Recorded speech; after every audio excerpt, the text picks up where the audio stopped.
Hello everybody, it's vanburman here. Welcome back to another video, trying out a bit of a different setting, scenery today. Basically I just fancied being Robbie off Arsenal Fan TV for a day. Well, not a day, for a video. But I feel like this is one of those things one of those videos that I just sort of have to make. Obviously, Arsenal season's been all over the shop. It's been, well, pretty horrendous, to be honest. We're obviously now losing Arsene Wenger. But one of the key things that people are talking about, and some people have made some very pertinent points, Martin Keown being one. He is one of the proper true fans, in my opinion, of the pundits that are out there. Obviously, Thierry stands up for us quite a bit as well. But the points he made pertain to Mesut Ozil, about how he's, he definitely doesn't have any drive, passion, desire. He is a professional footballer, and 1,000 times better than I could ever dream to be, that any of us could ever dream to be. But the way he portrays himself on the pitch, the way he applies himself, isn't good enough. It's not what Arsenal need. And, a lot of criticism gets bandied about, or a lot of defence gets bandied about for Ozil to say, oh, well, if you think Ozil's rubbish, then you know nothing about football. Or he does it for the German national team, so it must be Arsenal that's the issue. Don't get me wrong.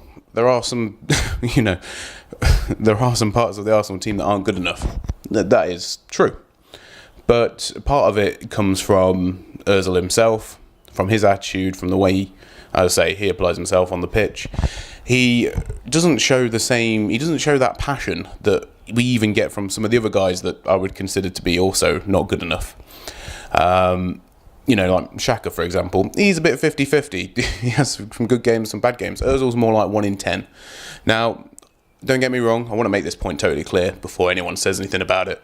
But if Ozil's picked for the team, and he's on the team sheet, and he's playing in the game, fully support him. I hope he gets his assists, I hope he gets his goals, and I hope he plays well.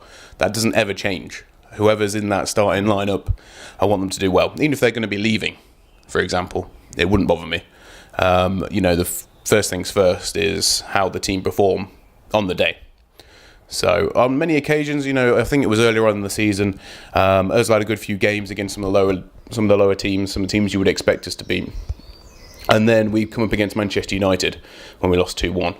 And obviously it was last 20 minutes, I believe. Manchester United went down to 10 men. Paul Pogba got himself sent off. And, I'm thinking, right, this is it. Ozil, now, show me what you've got, show me what you can do. It's 10 men, we've got all the ball, you're the playmaker, you're the key guy. Go out there and show me. And we all know what happened with that one in the end, and I was like, oh, okay, well, I think, I feel quite justified in that. Or one of the things that was mentioned on Fan Park Live, if you don't know who they are, they do like the reaction stuff after the games for Arsenal Fan TV and for UFF as well.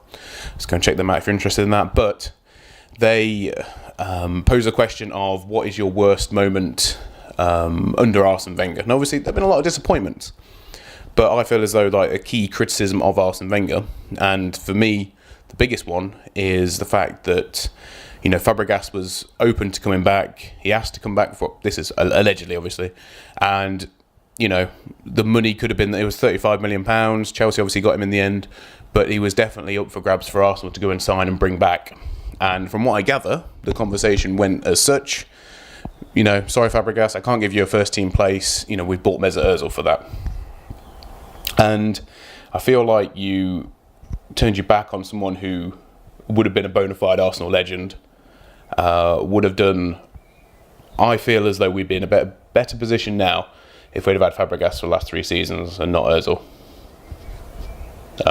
If anyone wants to disagree with me on that, feel free, and I'll be happy to see what you guys have got to say. But that is genuinely how I feel about it. The fact that we're paying this guy over 300 grand a week now just seems ludicrous. Plays when he wants. I've got a bad back now. Last 2 games of the season, ain't going to be able to play. But I'll be fine for Germany for the World Cup. I don't know. It's frustrating anyway. But we'll see how it goes. Maybe the new manager can get something more out of him. Maybe, we might need to play a different way. I just feel as though there definitely are people who are more deserving of being on that football pitch than Mesut Ozil. So I'm not upset that he's out for the next 2 games. But I feel as though plays when he wants, and even when he does play, he doesn't always play.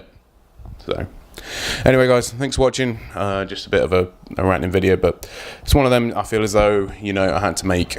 So I do actually usually make ranting videos on Arsenal, but anyway. Thanks for watching, guys.